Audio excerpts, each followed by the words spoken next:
Welcome back to Boys and Ghouls Film Review, folks. I'm your host, Sarah Stephenson, and this is my co-host, Mike Stephenson. Hi, guys. And tonight, before we begin tonight's movie review, I ought to warn you, this is not for everyone, this movie, but I should warn you all the same, because this one comes off as very graphic. Well, what's not graphic?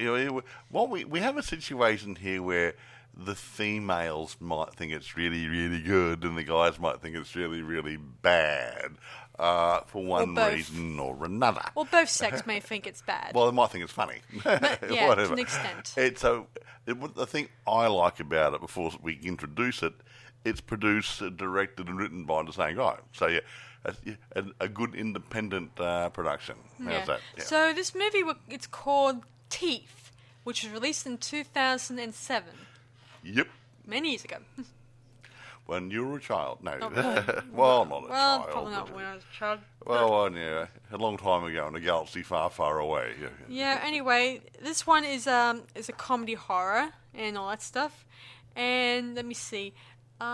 What's the box office? Did you find out the box office, whatever? I got. You said, oh, don't worry about it, we'll just gloss over it. No, I get my stuff. I always think it's important to know how if it got a good rating. I will do my usual. Okay, here we go. Produced by Michael Lichtenstein and Joyce Pierre-Poloni, I think is the right pronunciation of her name. Directed by Mitchell again, and written by Mitchell. So Mitchell Lichtenstein has put a lot of effort into this production. Is he like well, he's wrote the Frankenstein, yeah, probably. The other Lichtenstein guy. Yeah, because he's a German or sort of Germanish name. Or something. Bavarian or something. Or what did he do? Was he a photographer, or what was Lichtenstein? I don't know. The name rings a bell. I know a character in a fan film used this Lichtenstein name. Oh, Frankenstein sounds better. Anyway, now but it must be a very common name up in Europe. It looks like Smith. Now here we go. Budget $2 million, box office $2.3 million. It didn't do great at the box office, but having said that, I think it's only a limited release. But yeah, so it wasn't a major player, so it didn't have a long run. So yeah, it's a limited release in January 2008. So, so if you don't get a lot of ticket sales, obviously before it goes to the DVD market, you don't know. But I don't know what's happened since with the home media stuff. So yeah. Anyway, moving right along, let's just go. I've got a little bit of information here. Limited release, like I said. Teeth was positively reviewed by critics, which I'll talk about later on.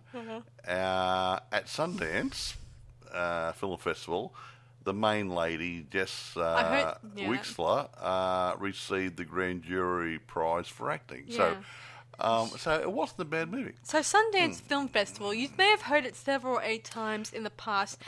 That one's a really well-known film festival. That if you get it there, if you get your film project there, you can get it anywhere. You're doing pretty good, yeah. So yeah, it made it there, and so she got an award. Yeah. Now here we are. Cast: Jess Weixler plays Dawn O'Keefe, our main actor, whatever. She has a guy playing her brother. His name's John Hensley. He's playing the role of Brad. There's some other people here I'm not going to worry about because the two main players are really the main focus of the production. Dawn and Brad's relationship, but the other people are peripheral type actors. So yeah. Not going to worry about mentioning too much in the roles. No, not too much either. So, I mean, there's no point in mentioning all the people in this. No, because, I mean, some have bit roles, and there's mum and dad. Mum's sick and she's dying. What do we do? It doesn't add much to the storyline and stuff. And most of the time, it's focused on Dawn and her cycle into her into puberty. Out of puberty. I mean, out of puberty. into adulthood. Or sex drive. Whatever. Okay. Now, we haven't given too much away, so do you want to start the story? Yeah, so this takes place many years ago. The two kids are playing in a kiddie pool with their parents. Well, that's something. They're, hang on. His dad and her mum got married because obviously their partners were either divorced or something or other. Or died. Yeah, or died or something. So they're not really brother and sister. They're only brother and sister by marriage. Half brother and sister. That's not half brother or anything. Half okay. brother. Oh, not half. I mean, that's usually they're step siblings. Well, siblings, but they're in the same family, but they're not blood related. Yeah. So they're step systems in family. Yeah. Whatever. Anyway, like Cinderella was. So while they're in the kiddie pool, she bit his finger. Well, he gets a bitten finger. We don't know where. But no one how, where, why. Then we flash to the credits where it shows a bit of something. I won't go into details about that one. It's just weird. Anyway, we then flash forward, say, a few years later, where she is a part of a special Virginia action group of her own. Well, it's a Christian abstinence group called The Promise. Yeah. Yes, very nice. A little bit like from that movie, other movie. Chastity Bites. A bit like that, yeah. Hold yourself off for marriage. Yeah, where they wear a similar ring, or not really a similar ring, that says that once that ring is off, then you're ready for getting to the next stage and no, that's get a married. ring you put the ring on as a commitment. It's a ring for commitment, meaning... Oh, when you take the ring off, you're ready for sex. It means it's a ring that's a promise that you'll wait until... You're married. And then do it right. So she's all about waiting for that special someone to get down on one knee, or both knees, to say, will you marry me? But her brother is the exact opposite. He's a driven sex drag sort of moron guy who wants to screw his sister.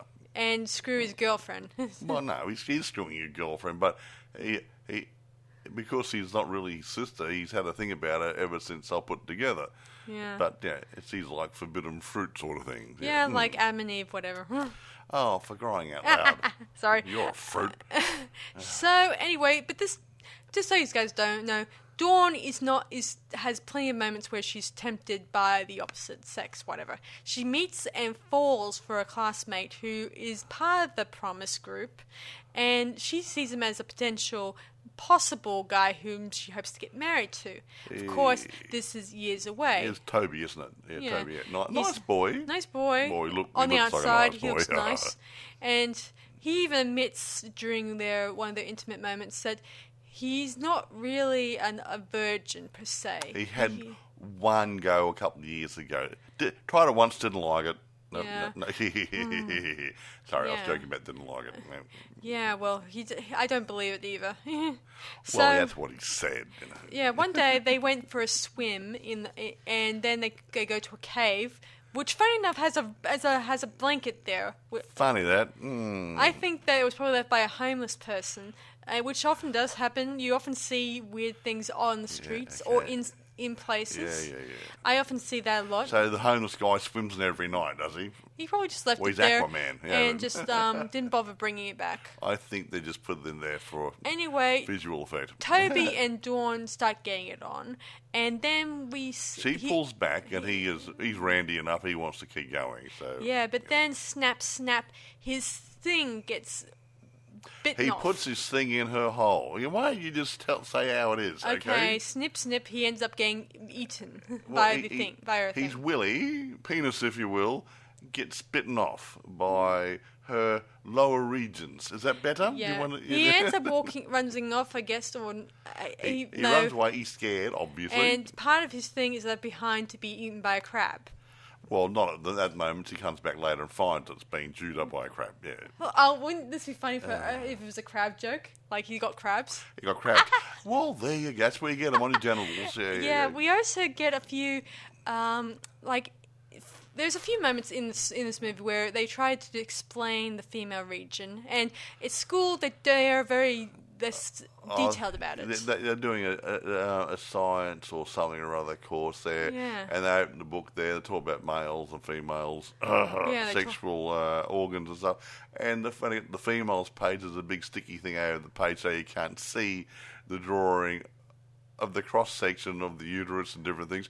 what a load of crap. Yeah, what are you supposed to explain it? I mean, I'd seen a picture of it in a real book, and it's mostly just like looking at tubes from, Exactly right. It's only a sketch. It's not a photograph of the short and curlies. It's actually a cross-section drawing of what's inside. So it's not a sexually explicit drawing, but they covered it up because the school board thought, oh no, it's not very nice to show that sort of thing. It's okay to show the men's region, but what about the girls' region? Free Willy. Yes.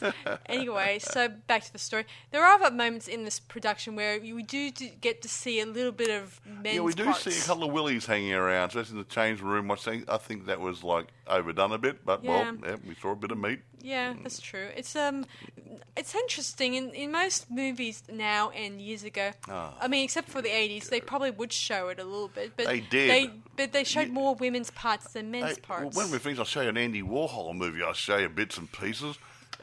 I meant years ago, like in the 80s. I'm talking about then. 90s. 70s and 80s or something. They didn't show it so much because they were worried about censorship boards, stuff like that. 60s and 70s, Andy Warhol was hanging around, and I was talking about the 80s and 90s. 90s and 80s, they kind of tried to keep it zipped sometimes in some stuff. Not as much as you think. Maybe not as much as it used to be, but years ago, in the 80s and 90s, they kind of tried to keep it under wraps in case the censors shut them down, which is often did happen in productions. Yeah, you need to arrange. Okay, carry on.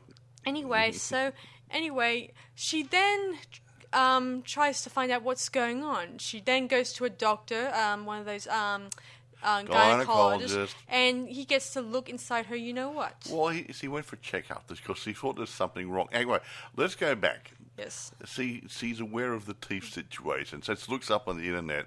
There's what's it called? Vagina dentata, I think, is it? A mythology thing. It's a mythology thing, but it shows up in a lot of different cultures where some ladies' vaginas actually get teeth. Yeah. So she wants to get an examination to find out whether she is one of these. So she goes to the gynecologist. Yeah. Take it away, Grisly. So she goes to the gynecologist. He gets his things up there, and then as he's examining, she gets freaked out, and then his fingers get snappy, bitten off too. And what? He did. He got all handsy. He was doing the examination, then took his gloves off, and he put his fingers up there. He raped her with his fingers. He wasn't doing an examination. That's why she got scared. Yes, I know that. So she was being violent. So he was getting handsy, okay? That's another word. She was being sexually assaulted by the gynecologist. Handsy is probably the better word for it, He was Mike. sexually assaulted. Will you shut up? That's what it was. That's why she got scared. Anyway, she gets scared. His fingers get bitten off. He doesn't die, technically. Apart from the first victim, the Tobey guy, he's the only one who dies from it. And she starts getting scared, of course. And, of course, she finds out more about the thing online and stuff like that. And also, so you know, guys know, her brother... accidentally, his stepmother die accidentally. He didn't give a shit. Didn't like his stepmother. Didn't care. Yeah, she goes to hospital. And she dies. And the father's upset, and he tells his son off. Tells him, "I want you out of here. I want you gone." So the son sets his dog on him, and Dad relents a little bit. And he even admits, his son admits that he's always had a thing for his sister. Yeah. Yeah.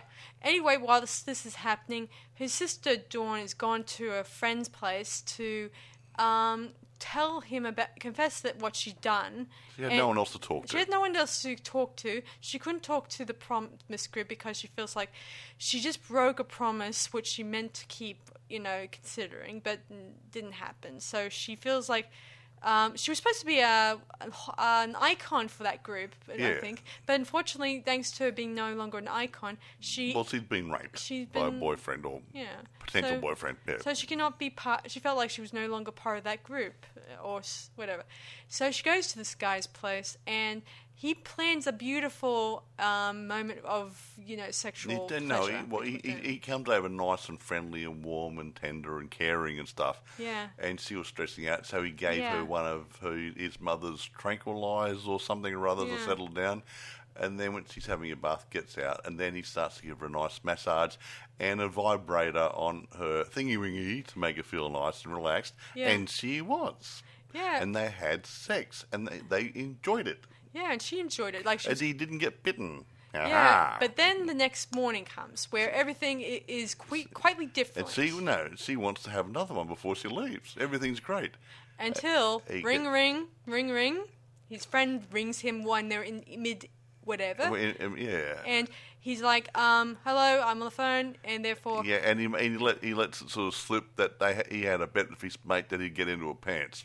Yep. And that annoyed her, and guess what? Snap, snap. Now he's Dickless Fred, eh? And he doesn't die or anything. Both the gynecologist and him, they go to a hospital, and they get, fitted for new parts. Yeah, well, that's it. Or seeing as he still has part of his dick, but I imagine part of his dick they can sew it back on again if it's not without blood for too long. Yes.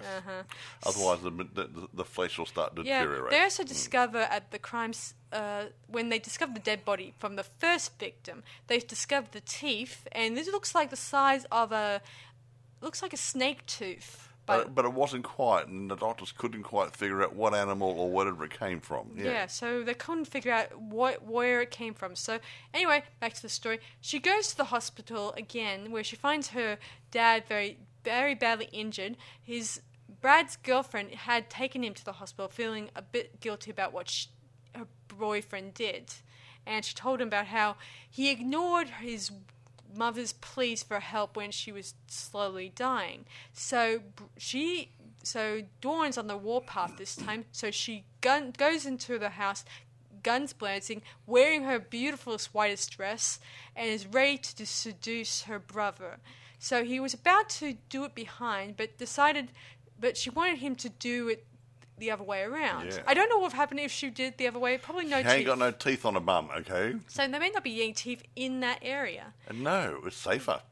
So anyway, he ends up inside her, and then snap, his thing breaks off. Yeah, and then and his it drops dog... on the floor. Yeah, and then the dog appears next to her. Said, "Oh, good. And he snips Yummy. up the leftover penis, except for a bit of a... He didn't eat the end bit because it had one of those little metal ring... what do you call it? A ring? Yeah, sort of a piercing. A piercing on the end of his willy. And, anyway, so... This is very hard for me to talk about, Yeah. Anyway, she then leaves on her bike and heads off out of town. Oh, so you guys know, throughout this movie, we see two... what do they call those things? Sort of a power plant nearby. Oh, look, there's a power plant thingy in the background. Throughout this movie, we've seen it several times. Those two big chimneys you see. And like something out of Springfield from Simpsons. Yeah, Simpsons, yeah. And it's implying probably that there might be some pollution or radioactivity. Nothing ever comes into the story, mind you. Nothing that tells you the full... I mean, it's a good visual. Except for Dance of the Dead, which was a power point. That was different. That had an explanation there for the chemicals and stuff in the water or whatever, sleeping into whatever, got into the dead bodies and reanimated them. But there's no mention of this or any hint of it in the movie. So anyway, it just looked good. Yeah, she gets a flat tire and she gets picked up by a dirty old man. And when they get to a gas station, he wants later that night, she pretty much, I guess, does it off screen and gets his car, hopefully, and maybe the money, leftover money he may have. Okay, look. So he wants to get out of the car. He's automatically locking the door so he can't get out. He's indicating he wants sex because he gave her a drive for several hours. Yep. And she's trying to she looked a bit scared at the beginning, and she thought, well, I've got a weapon here. So she decided, okay, I'll give him what he wants, but she'll obviously get revenge by taking his willy off. Yeah, ridding the world of a pedophile. Well, we're not a pedophile. It's like some grown woman, Sarah. Oh, pedophiles are... A pedophile's for a kid. Okay. He's a rapist, okay? Rapist or pedophile, considering she is still a kid. She's not under 16. Yeah, who says that pedophiles have to be underage too? If you got molested right now, would you be a person be a pedophile, considering you're almost 40? Okay? He's a rapist. Don't be a pain. Okay, fine. Just get the words right, just for once. A pedophile can come in, could go A after anyone. pedophile is one who 13s or 14 or molests 16s. children. Yes, and this guy is as old as a grandpa. It doesn't matter. Technically. He could be as old as Jesus at the moment, but he's still not a pedophile. He's a rapist. Uh-huh. Okay? Anyway, so she'll probably get her rocks off with him and eventually get his car and any money he may have on him. Possibly, he might die.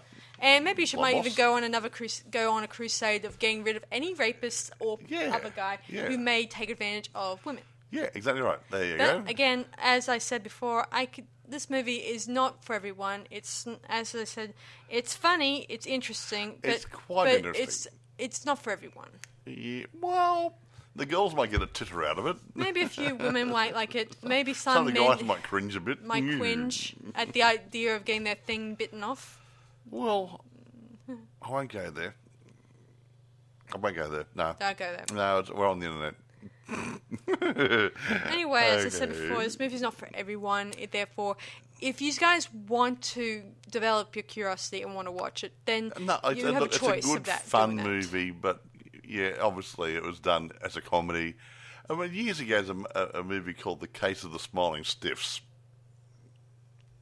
Okay, go on. But I can't remember it totally. It's been so long ago, but all I remember these people kept, all these guys kept turning up dead, and they all had erections.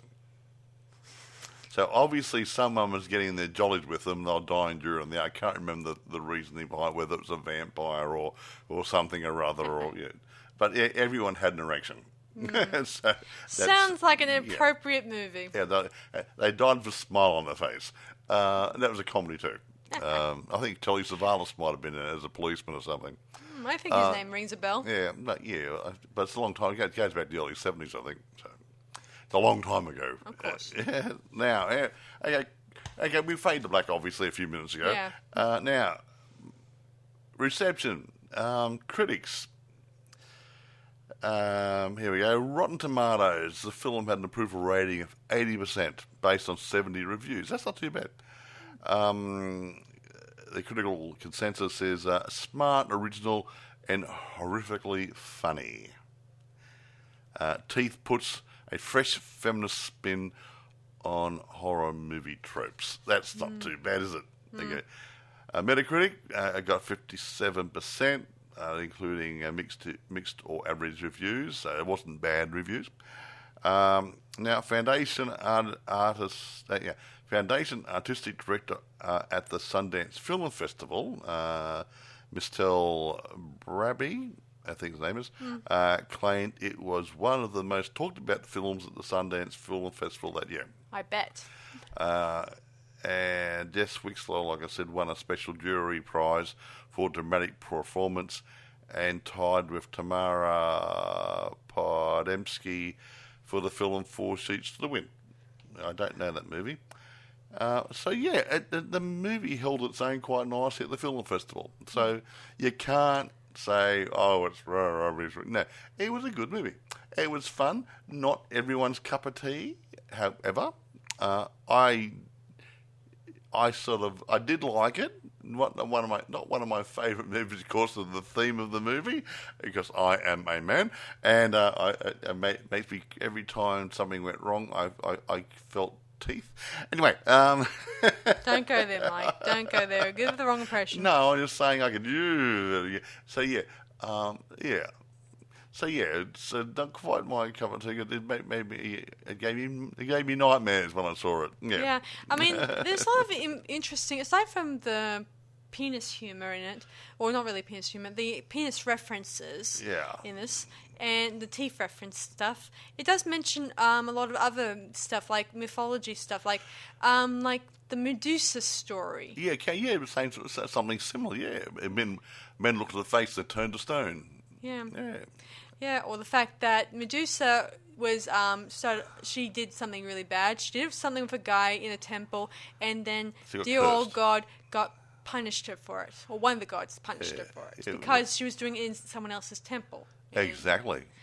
Anyway, I can't think of too many more things to say about this one. Me neither. I mean, let me see. I'm amazed that no not sensitive group. I mean, no parent group, went on that high horse about it. No one grumbled about it. Well, maybe not too many people were aware of it. During the film of the first scene, many of the neighbours were protesting the film because they believed it to be a pornography film. Nah. No, actually, this is true. This is real trivia, Mike. I found it up online.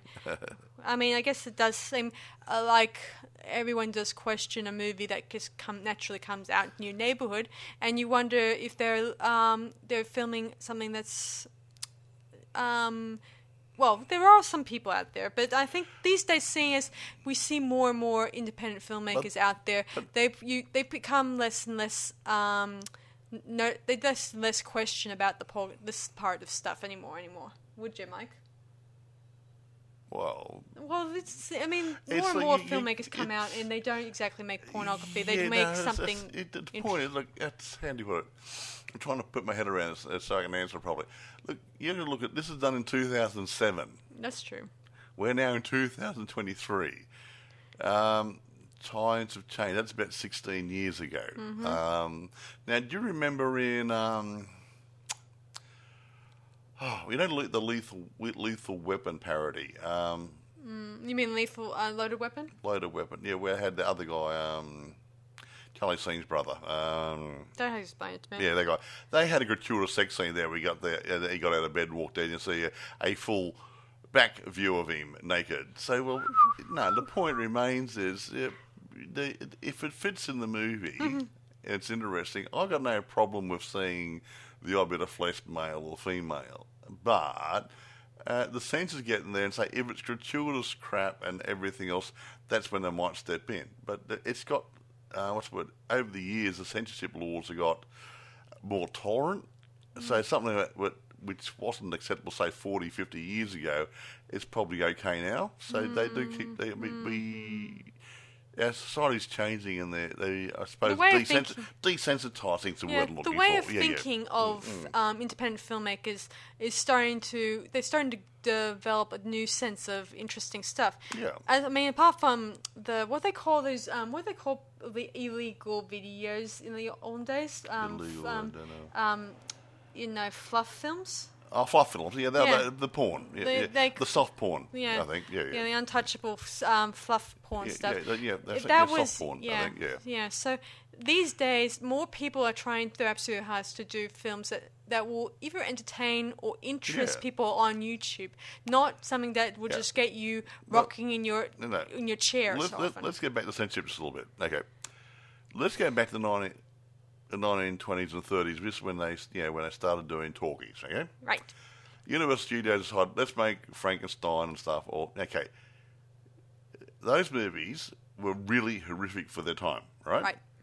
Nowadays they're pretty lame. The kiddies can watch them. Okay, no, because we've been desensitised to horror. Okay, yes, we have. Same with sex. Now, so you look at sex things. There were so many things were taboo for decades and decades and decades and decades. And around the 60s, 70s, that area there, we were getting a lot of sexually explicit sort of movies coming out, and then it settled down a little bit. But I think Europe had a softer look at pornography, whereas, say, England, Australia, and America had a hard look at it. We didn't want that sort of stuff coming into our theatres. Okay, now it's softening up again. You can see it on TV. You can buy DVDs. You can stream it. And so they just throw their hands up and say, "Well, where do we draw the line?" I don't think the censorship boys are actually doing too much anymore. Yeah. Oh yeah. I gotta mention, guys, when speaking to her stepbrother in Dawn, Brad's character, Dawn is seen in a T-shirt with a unicorn decorated on her front. The unicorn represents both purity and the virginity parts, major themes in this movie. Oh yeah, well, unicorn's supposed to represent that sort of stuff. Yeah, purity and stuff. Yeah. Another thing I should mention about unicorns is that they don't attack anyone who is also pure or a virgin. Yeah, a pure person can come to a unicorn and pat them and stuff, whereas a naughty person can't. No. Ta-da. Yeah. And my little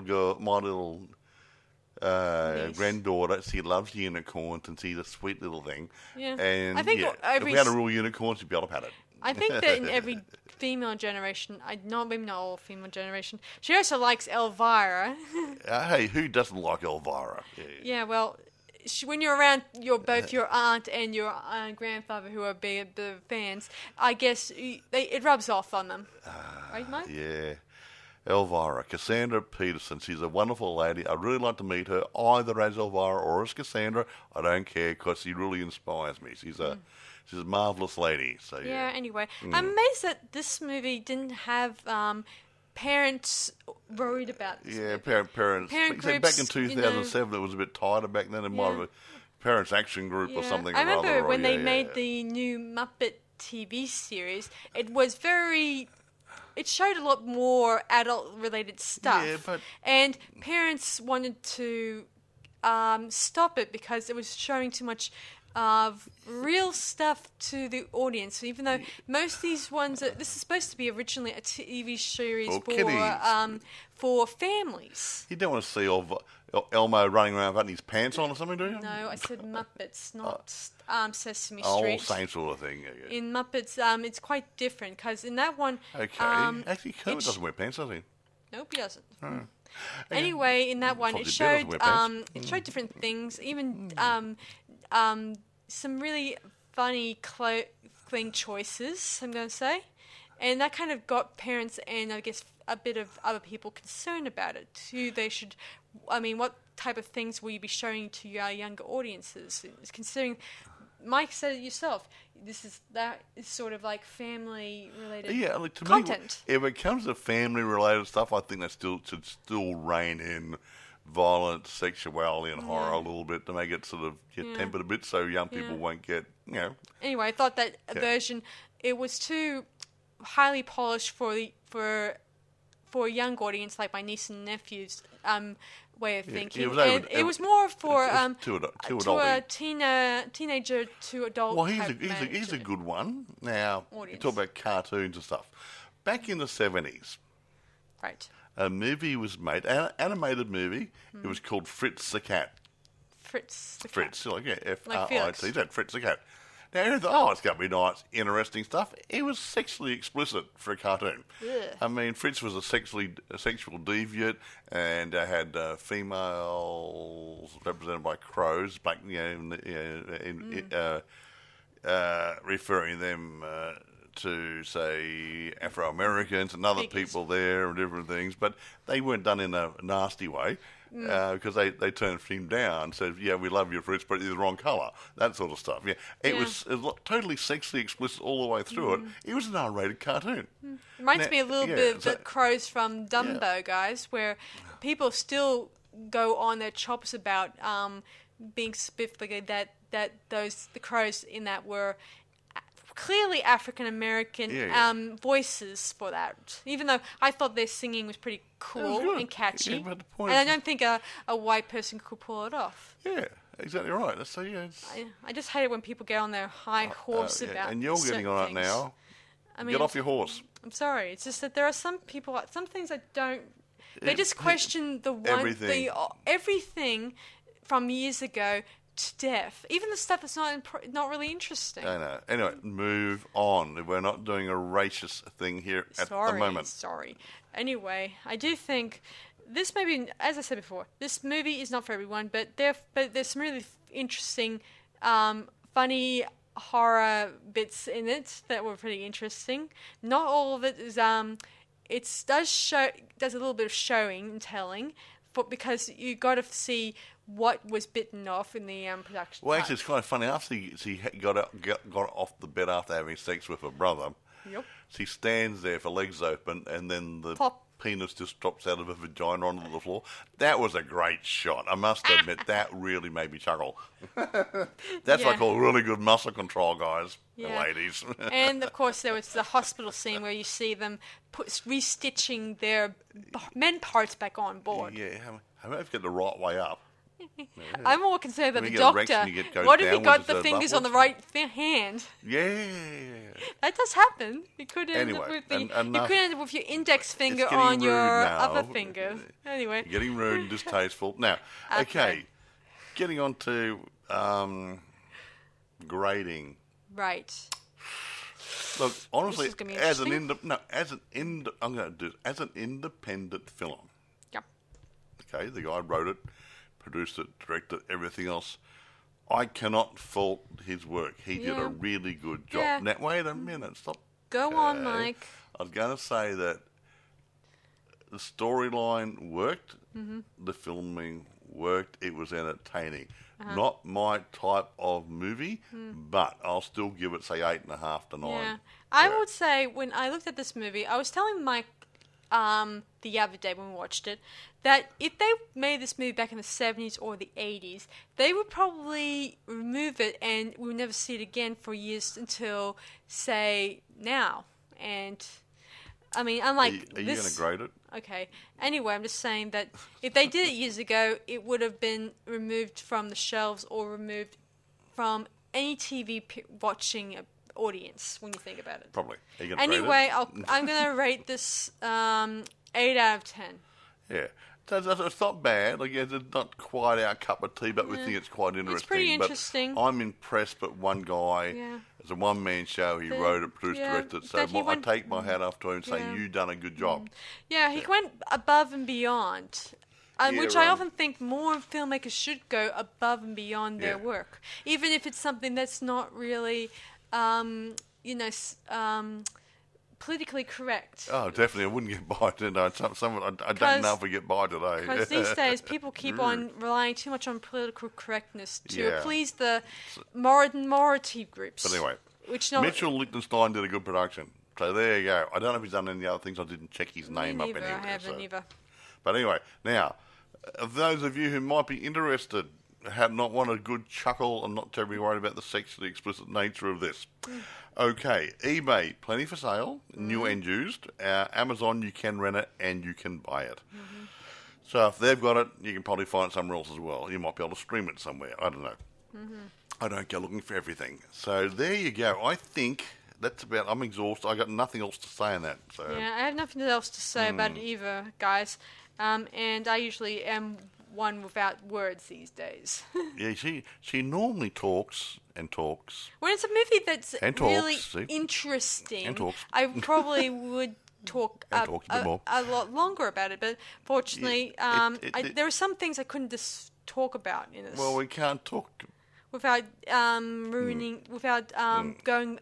We don't want to destroy the magic of the movie, do we? By talking too much about it. So it's a good, fun movie you can get your teeth into. I knew you'd say that. I knew he was going to bring in the teeth analogy in this, if not by the end. All right, guys, this is Sarah Stephenson. And Michael. Saying, see you around on Boys and Ghouls. Bye for now. Bye.